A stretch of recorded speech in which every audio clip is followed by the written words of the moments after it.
नमस्कार सबैजनालाई। आज म कन्भोल्युसन थ्योरम चाहिँ सिकाउन गइरहेको छु।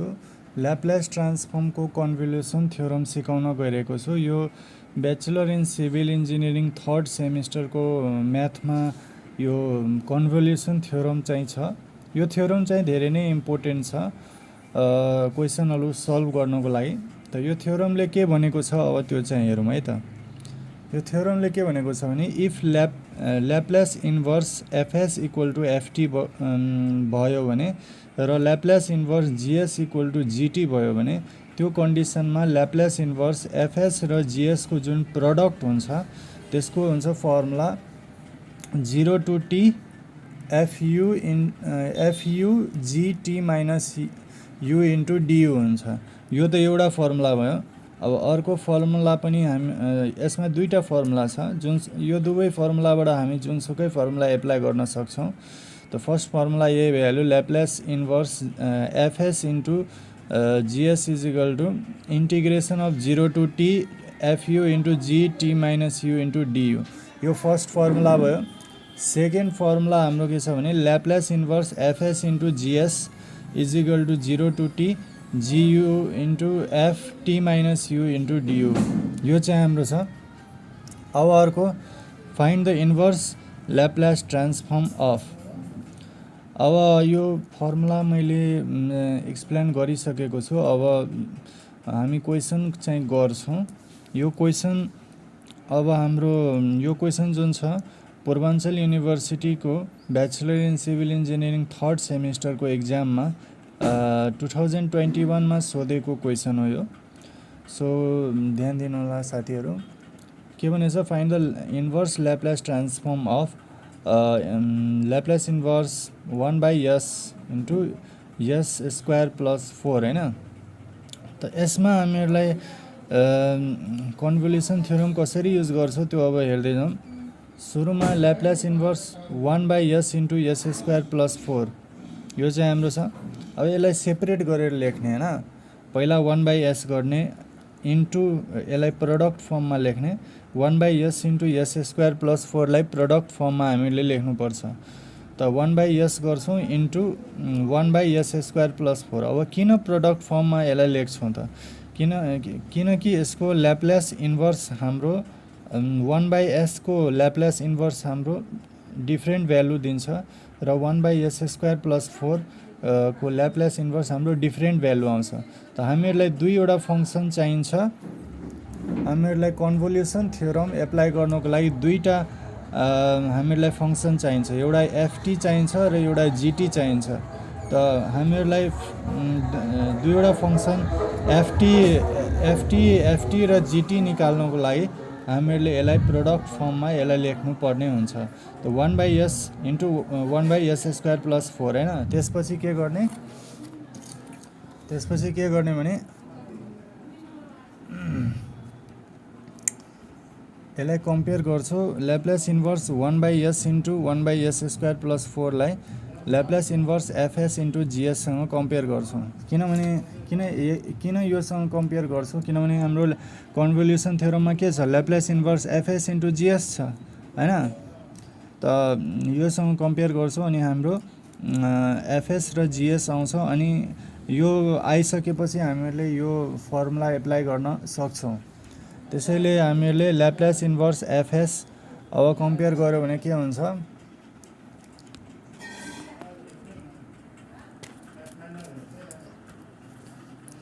यसमा अब हाम्रो के हुन्छ भने Laplace inverse 1/s into 1/s square plus 4 छ होइन। त जुन फर्स्टवाला जुन हुन्छ ल्याप्लेस इन्भर्समा दिएको हुन्छ त्यसलाई हामीहरूले एफएस मान्छौँ र सेकेन्डवालालाई जिएस मान्छौँ। त एफएस इक्वल टु के भइहाल्छ 1/s, Laplace inverse FS equal to 1/s हुन्छ होइन। अनि Laplace inverse GS is equal to हुन्छ 1/s स्क्वायर प्लस 4।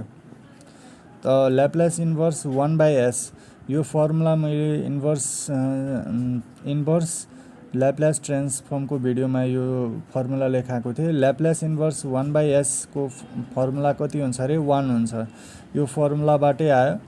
अनि यो ल्याप्लेस इन्भर्स 1/s लाई हामीले ft मान्नुपर्छ, किनभने ल्याप्लेस इन्भर्स fs जुन आएको हुन्छ त्यसलाई जहिले पनि ft नै मान्नुपर्छ र ल्याप्लेस इन्भर्स gs जुन आएको हुन्छ त्यसलाई gt मान्नुपर्छ हैन। त अब यो अर्को हेरौँ, ल्याप्लेस इन्भर्स 1/s² + 4 जुन छ यसलाई हामीले कम्पेयर गर्छौँ s² + a² सँग हैन। त 4 लाई हामी के गर्छौँ 2a² गर्छौँ हैन। त अब यसलाई हामीले कम्पेयर गर्यो भने के हुन्छ, यो a² = 4 आउँछ हैन। a² = 4 आयो भने हामीले a = √4 भनेको के हुन्छ 2, त्यसैले यहाँ a = के आउँछ 2 आउँछ हैन। a = यहाँ 2 आउँछ। त्यसपछि हामीले ल्याप्लेस इन्भर्स 1/s² + a² को फर्मुला कति मैले लेखाएको थिएँ, sin at/a हुन्छ हैन। यो फर्मुला हाम्रो हुन्छ।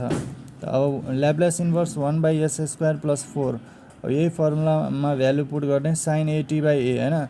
अब a को भ्यालु हाम्रो 2 आएको छ, त sin at/a छ भने sin a को ठाउँमा हामी 2 पुट गर्छौँ, फेरि a को ठाउँमा 2 पुट गर्छौँ, त sin 2t/2 हुन्छ। अब फर्स्टलाई हामीले ft मानेको छौँ भने यो सेकेन्डवाला फङ्सनलाई gt मान्नुपर्छ हैन। त ft = हाम्रो कति आउने भयो 1 आउने भयो र gt = sin 2t/2 आउने भयो हैन। अब हामीले यो दुवैबाटको जुनसुकै फर्मुला युज गर्न मिल्छ, यो र योबाट। त म यो क्वेसनमा यो फर्मुला युज गर्न गइरहेको छु, यो फर्स्ट फर्मुला। हुन त यो पनि युज गर्न मिल्छ, म फर्स्ट फर्मुला यो युज गर्न गइरहेको छु। अब कन्डिसन अनुसार युज गर्नुपर्छ। अब यहाँ चाहिँ ft भनेको के छ भने हामीहरूलाई 1 आएको छ हैन। 1 आएको छ भने हामीहरूलाई के गर्ने भने 1 लाई त अब ft - u गर्दा पनि केही हुँदैन, त्यसैले कन्स्ट्यान्ट टर्म जति बेला आयो भने हामीले यो फर्मुला युज गर्छौँ हैन। अरू कन्डिसनमा यो फर्मुला युज गर्छौँ। त मैले यो फर्मुला युज गर्छु यो क्वेसनमा। त अब यो क्वेसन अब हेरौँ, by convolution theorem Laplace inverse fs into gs is equal to integration 0 to t fu to gt minus u into du। यही फर्मुला मैले युज गरेँ। Laplace inverse fs into gs is equal to integration 0 to t fu into gt minus u du हैन। यो formula मैले use गरेँ, ठिक छ।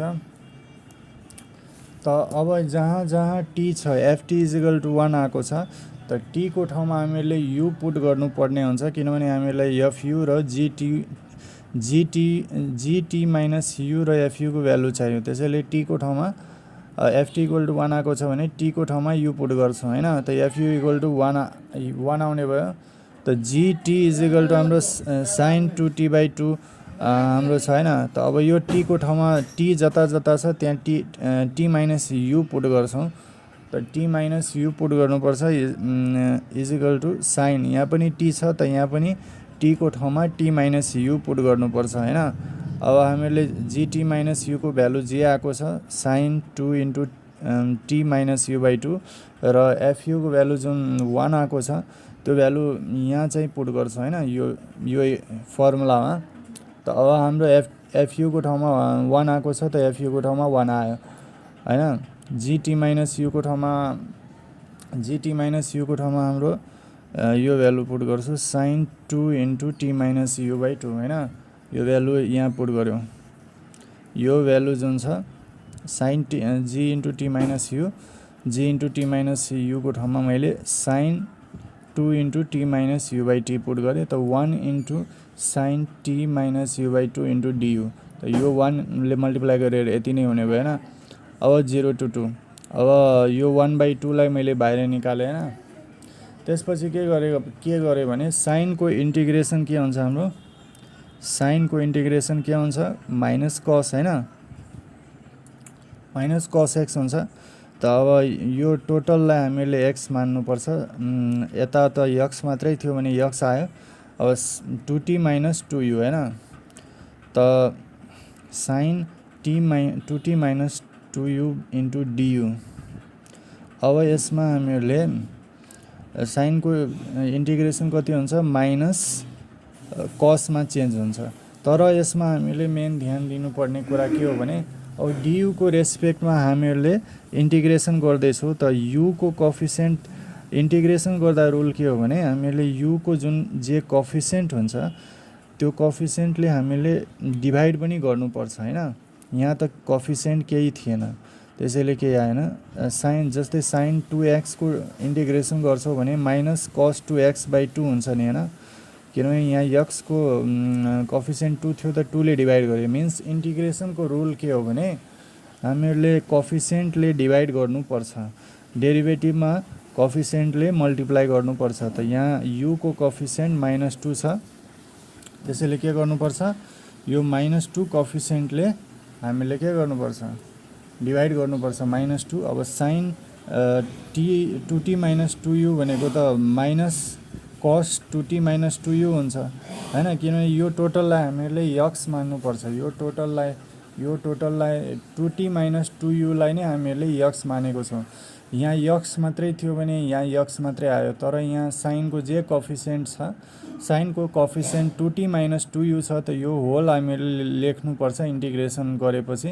त साइनको इन्टिग्रेसन हुन्छ हाम्रो कति, साइनको इन्टिग्रेसन कति हुन्छ minus cos 2t - 2u by अब u को कोफिसिएन्ट जुन छ -2 छ त -2 ले पनि हामीहरूले डिभाइड गर्नुपर्छ। त यो माइनस र यो माइनस क्यान्सल भइहाल्छ। अब यो 1/2 लाई मैले बाहिर निकालेँ, एउटा 1/2 पहिलादेखि नै थियो। त अब हामीहरूले अप्पर लिमिट यो लोअर लिमिट र अप्पर लिमिट भ्यालु पुट गर्छौँ। एकपटक हामीहरूले के गर्छौँ भने अप्पर लिमिट पुट गर्छौँ यसमा जहाँ जहाँ u छ त cos 2t माइनस अब यो u को ठाउँमा t पुट गर्छौँ त 2 * t भनेको 2t, फेरि माइनस लोअर लिमिट हाम्रो 0 छ त cos 2t माइनस 2 * u को ठाउँमा के पुट गर्छौँ 0 त 2 * 0 हुने भयो हैन। त 1/4 यो 2t - 2t भनेको के हुन्छ यो क्यान्सल भएर 0 आउँछ। त cos 0 डिग्री भनेको कति हो त 1 हो। अब cos 2t - 2 * 0 भनेको कति हुन्छ cos 2t नै हुन्छ। त हाम्रो फाइनल एन्सर कति आउने भयो 1/2 * 1/2 यो 1/4 आयो। त हाम्रो फाइनल एन्सर आउने भयो 1/4 * 1 - cos 2t। यो चाहिँ हाम्रो फाइनल एन्सर हुने भयो। हस् त साथीहरू, यो भिडियोमा मैले पुरै कन्सेप्ट दिएको छु। अब नेक्स्ट भिडियोमा अर्को टाइपको सिकाउँछु। तबसम्मको लागि गुड बाई, टेक केयर।